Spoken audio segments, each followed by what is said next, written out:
Assalamualaikum warahmatullahi wabarakatuh dan salam sejahtera saya ucapkan kepada Cik Sum serta rakan-rakan yang dikasihi sekalian.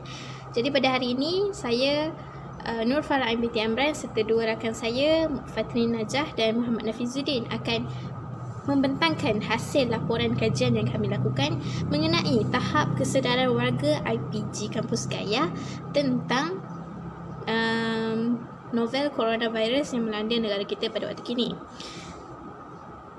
Pergi kepada slide kami yang pertama, iaitu pengenalan tentang kajian yang kami lakukan. Sebagaimana yang kita maklum, coronavirus ni merupakan virus yang boleh menyebabkan pelbagai penyakit bermula dari sesama sehingga ke penyakit yang lebih teruk iaitu MERS dan SARS. Okey, manakala novel coronavirus COVID-19 ni merujuk kepada spesies baru yang belum pernah ditemui oleh manusia. Virus ni mampu menjangkiti semua manusia, lebih-lebih lagi daripada golongan yang rendah tahap imunisasi dia. Oleh kerana ribuan manusia telah menjadi korban disebabkan virus ni, jadi pelbagai pihak perlu mengambil langkah dan mengambil berat tentang virus yang melanda di negara kita ini. Seterusnya kita lihat kepada slide yang seterusnya, iaitu penyataan masalah. Oleh kerana isu novel coronavirus COVID-19 ini semakin menular dan meningkat dari hari ke hari di negara kita, di Malaysia, jadi kami membuat kajian ini adalah untuk memastikan warga Institut Pendidikan Guru Kampus Gaya, iaitu yang terdiri daripada pensyarah, staf serta pelajar sendiri, sedar tentang wabak ini serta cara mereka mencegah dari terkena jangkitan virus tersebut. Berikutan hal ini terdapat segelintir pelajar atau warga IPG sendiri yang kurang sedar tentang penularan wabak coronavirus. Okey, seterusnya kita pergi kepada slide yang seterusnya, iaitu tujuan kajian ini dijalankan. Okey, tujuan pertama kajian ini dijalankan adalah untuk mengetahui tahap kesedaran warga Institut Pendidikan Guru Kampus Gaya tentang novel coronavirus yang melanda di negara kita. Dan yang kedua, untuk mengetahui cara mereka menjaga kesihatan diri untuk mencegah diri mereka daripada terkena jangkitan virus coronavirus tersebut. Tujuan kajian ini dijalankan juga adalah supaya pelbagai langkah inisiatif dapat dilakukan melalui kajian yang dijalankan untuk membendung jangkitan wabak tersebut. Jadi itulah tujuan kami menjalankan kajian ini. Assalamualaikum warahmatullahi wabarakatuh. Saya akan teruskan pembentangan bagi kumpulan kami, iaitu sorotan literatur. Sorotan literatur bagi kajian yang kami jalankan adalah untuk mengkaji tahap kesedaran warga IPG Kampus Gaya terhadap novel coronavirus ataupun dikenali sebagai COVID-19 dalam nama saintifiknya. Baiklah, bergerak kepada definisi kesedaran ialah pemerolehan kebijaksanaan atau pemahaman yang baru membolehkan kejelasan sesuatu tanggapan. Maksudnya seseorang itu akan memperoleh ilmu pengetahuan yang jelas terhadap sesuatu isu yang berbangkit. Jadi tanggapan yang menjadi isu ataupun menjadi punca utama sesuatu masalah yang timbul akan menjadi lebih jelas dengan adanya tahap kesedaran yang tinggi. Baiklah, menurut pihak Kementerian Kesihatan Malaysia, coronavirus ataupun COVID-19 merupakan kumpulan virus yang dijumpai pada haiwan ataupun manusia dan mampu menyebabkan infeksi yang teruk kepada sistem pernafasan manusia, termasuklah simptom-simptom seperti batuk, demam, selesema dan juga sesak nafas. Jadi tahap kesedaran yang tinggi seseorang itu terhadap gejala-gejala ataupun simptom-simptom yang berlaku akan menyebabkan mereka sedaran bahawa itu adalah tanda ataupun penyakit kepada. Namun masih lagi terdapat segelintir kecil masyarakat yang masih berfikiran cetek ataupun kurang mengambil pengetahuan tentang penyakit virus corona ini. Jadi mereka tidak mengambil serius berkaitan perkara-perkara yang melibatkan virus tersebut. Malah mereka mengambil sikap acuh tidak acuh. Disebabkan itulah kajian kami ini ingin mengetahui sama ada tahap kesedaran warga IPG Kampus Kaya ini adalah pada tahap yang tinggi ataupun sebaliknya. Baiklah, poin yang seterusnya iaitu metodologi kajian. Menurut Kamus Dewan edisi yang keempat tahun 2010, metodologi ditaktifkan sebagai sistem yang merangkumi kaedah dan prinsip yang digunakan dalam sesuatu kegiatan ataupun disiplin tertentulah. Jadi metodologi kajian yang merujuk kepada kaedah paling sesuai untuk menjalankan penyelidikan dan menentukan tata cara yang efektif ataupun tata cara yang berkesan bagi menjawab permasalahan kajian. Jadi berdasarkan soal selidik yang kami jalankan, itu merupakan metodologi kajian kami iaitu berdasarkan kaedah soal selidik lah. Jadi kaedah soal selidik ini sangat sesuai kerana kaedah ini mudah untuk mendapatkan maklum balas daripada responden yang ramai. Berdasarkan soal selidik yang kami jalankan, kami gunakan aplikasi Google Form bagi mendapatkan maklum balas daripada responden, dan melalui Google Form yang kami berikan itu, responden akan menggunakan link yang disebarkan untuk menjawab soal selidik kami. Baiklah, terdapat dua bahagian dalam soal selidik yang kami gunakan, iaitu bahagian A dan juga bahagian B. Bahagian A mengandungi dua item, iaitu berkenaan jantina serta profession warga IPJ Kampus Kaya, sama ada mereka adalah pensyarah, staf sokongan ataupun pelajar. Bagi bahagian B pula, bahagian B mengandungi 5 soalan yang merangkumi aspek yang hendak dikaji berdasarkan soalan yang dikemukakan. Jadi responden akan menjawab soal selidik daripada bahagian B itu. Jadi kami akan mengetahui sama ada tahap kesedaran mereka masih pada peringkat yang sederhana ataupun pada peringkat yang tinggi. Selain itu juga kami menggunakan kaedah menganalisis data. Kaedah menganalisis data merupakan hasil sesuatu kajian yang diperoleh dan boleh dibaca dengan mudah. Baiklah, melalui analisis data ini juga, kaedah tersebut dapat mengawal dan mempersembahkan data yang diperoleh itu untuk memberikan sesuatu data itu kepada bentuk yang lebih bermakna. Maksudnya data yang diperoleh dapat yang dianalisis itu menjadikan sesuatu yang lebih sistematik dan efisien untuk seseorang pengkaji itu mengkaji data dengan lebih mudah. Okay, seterusnya kita pergi kepada hasil dapatan satu daripada hasil kajian yang kami lakukan. Berdasarkan rajah 1 dan 2 iaitu carta pai, hasil kajian ini diperoleh dari warga IPG Kaya seramai 50 orang responden yang dilihat dari segi jantina dan juga profession.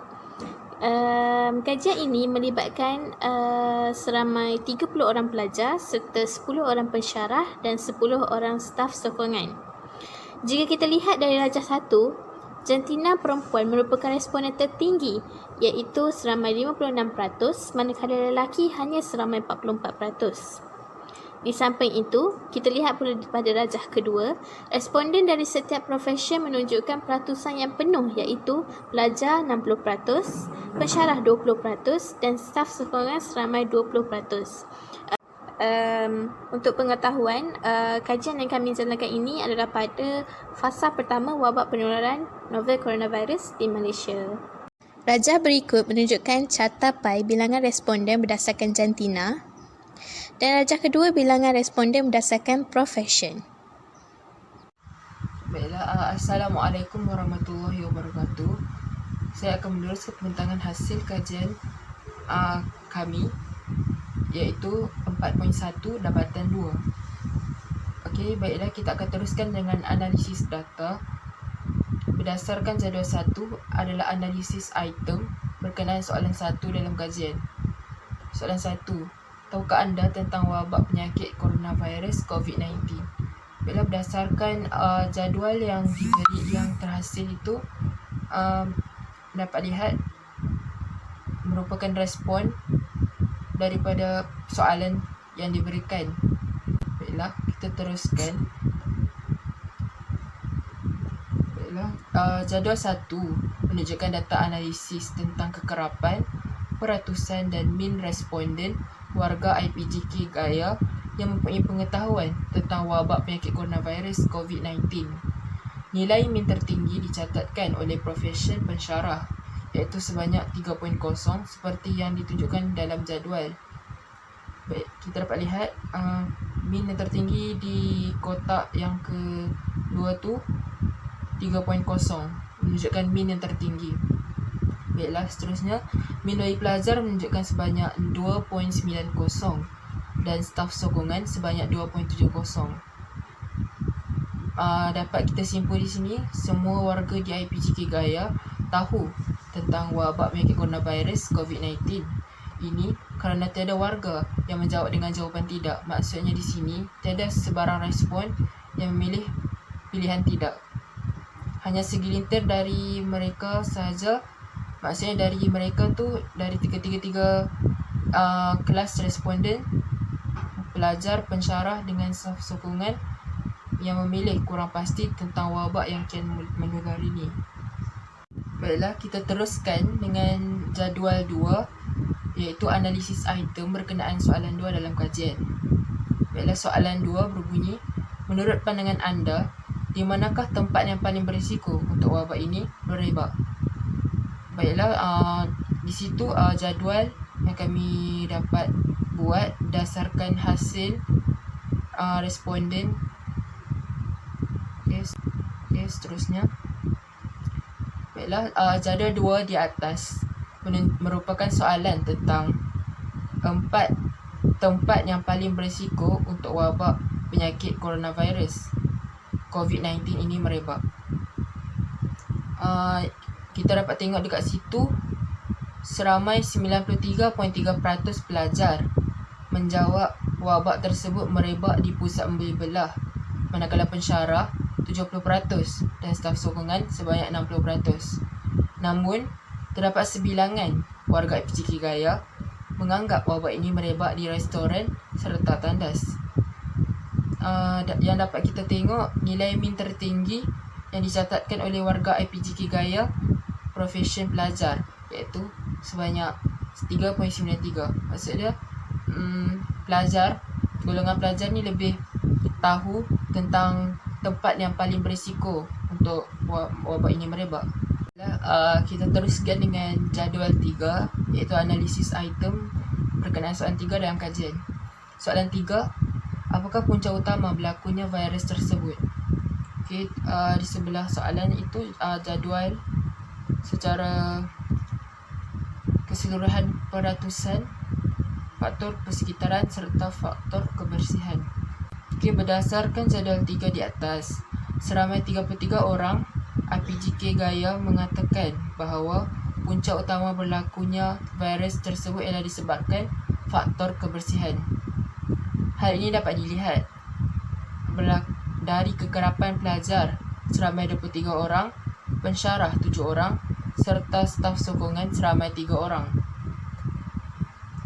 Nilai min pelajar merupakan nilai min tertinggi, iaitu sebanyak 1.77 berbanding pensyarah dan staf sokongan yang masing-masing sebanyak 1.70 dan 1.30, menunjukkan pelajar lebih sedar dan tahu bahawa virus tersebut berlaku berpunca dari faktor kebersihan. Maksudnya, kalau pelajar ni lebih tahulah faktor kebersihan ni berbanding dengan pensyarah dengan staf sokongan, disebabkan dia punya tahap kesedaran menurut nilai min tertinggi 1.77. Seterusnya, kita teruskan dengan jadual 4, iaitu analisis item berkenaan dengan soalan 4 dalam kajian. Soalan 4, berapakah kekerapan anda pergi ke kawasan berisiko seperti pusat beli belah? Okey, di sebelah tu kita dapat tengok jadual yang menunjukkan kekerapan antara pelajar, pensyarah dan juga staf sokongan. Dan seterusnya, jadual 4 yang tersebut yang tadi tu menunjukkan analisis tentang soalan kekerapan warga IPGK Gaya pergi ke kawasan-kawasan berisiko. Analisis di atas menunjukkan pelajar merupakan warga yang kerap pergi ke kawasan berisiko. Berikutan nilai min mereka sebanyak 2.63. Maksud dia, nilai min pelajar adalah yang paling tertinggi berbanding pensyarah sebanyak 2.40 dan staf sokongan sebanyak 2.0. Jadual 5, analisis item berkenaan soalan 5 dalam kajian. Soalan 5, apakah langkah pencegahan yang anda lakukan untuk mengelakkan diri dari dijangkiti wabak COVID-19 ini? Okey, jadual 5 di bawah menunjukkan antara pilihan yang dibuat oleh responden sebanyak 4 pilihan. Pilihan yang pertama, mendapat rehat yang mencukupi. Pilihan yang kedua, minum air secukupnya. Dan pilihan yang ketiga, mandi dengan kerap dan memakai topeng muka ke mana-mana sahaja. Dan pilihan yang terakhir, menutup mulut apabila menguap. Okey, seterusnya. Pilihan seterusnya, jadual 5 menunjukkan soalan, analisis soalan tentang langkah pencegahan yang dilakukan untuk mengelakkan diri dari dijangkiti wabak COVID-19 ini. Pensyarah merupakan warga IPGK Gaya yang mempunyai peratusan yang tertinggi, iaitu 100% pada jawapan mandi dengan kerap dan memakai topeng muka ke mana-mana sahaja. Oleh hal yang demikian, pensyarah merupakan warga IPGK Gaya yang mempunyai nilai min yang tertinggi, iaitu 4.0, manakala staf sokongan sebanyak 3.7 dan pelajar sebanyak 3.6. Maksud dia, pensyarah mempunyai tahap kesedaran tentang langkah pencegahan wabak ini daripada responden kelas yang lain. Kita teruskan dengan jadual 6, analisis item berkenaan min keseluruhan dapatan kajian. Min keseluruhan dapat kita lihat dalam jadual di bawah ini, di mana pelajar, pensyarah serta staf sokongan. Secara kesimpulannya, melalui kajian ini, antara warga IPGK Gaya yang mempunyai tahap kesedaran yang tinggi ialah pelajar, iaitu sebanyak 2.97, manakala pensyarah hanya kurang 1 titik nombor, iaitu sebanyak 2.96. Hal ini menunjukkan bahawa pelajar dan pensyarah merupakan golongan yang sedar, mempunyai tahap kesedaran yang tinggi akan wabak coronavirus ini yang melanda di Malaysia. Namun, staf sokongan juga merupakan golongan yang sedar akan wabak ini, namun kurang sedikit berbanding golongan pensyarah dan pelajar yang nilainya 2.56. Akhir sekali, rumusan yang dapat kita buat berdasarkan graf 1 yang menunjukkan tahap kesedaran warga IPG Kampus Gaya terhadap novel coronavirus ini. Melalui kajian jalankan ini, konklusinya, setiap warga IPGK Gaya seharusnya mengambil berat tentang wabak yang melanda ini demi kesejahteraan bersama. Sebagai penutup bagi kumpulan kami, kesimpulan dan cadangan yang kami peroleh daripada hasil kajian kami adalah semua pihak, khususnya pihak Kementerian Kesihatan Malaysia iaitu KKM, sewajarnya mencari inisiatif dan memperkenalkan langkah-langkah bagi pencegahan yang lebih berkesan dan proaktif kepada khalayak agar masyarakat dapat mengetahui langkah awal bagi menangani wabak corona ini daripada terus tersebar. Baiklah, seterusnya pihak KKM juga boleh menggunakan media massa dan juga media cetak untuk memberikan kesedaran kepada masyarakat terutamanya tentang virus corona ini dan menyampaikan berita-berita berkenaan tentang isu-isu semasa yang berlaku.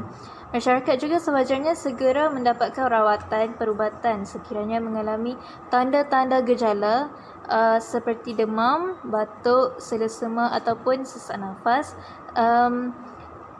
dan dalam tempoh 14 hari selepas pulang dari lawatan ke mana-mana tempat. Dan juga untuk pengetahuan semua, sejarah perjalanan seseorang itu amat penting sekiranya seseorang itu mengalami tanda-tanda gejala ataupun sistem bagi penyakit ini, kerana doktor akan merawat pesakit tersebut dan juga memberikan rawatan yang sewajarnya kepada pesakit. Sekian saja daripada kami. Sekian, terima kasih.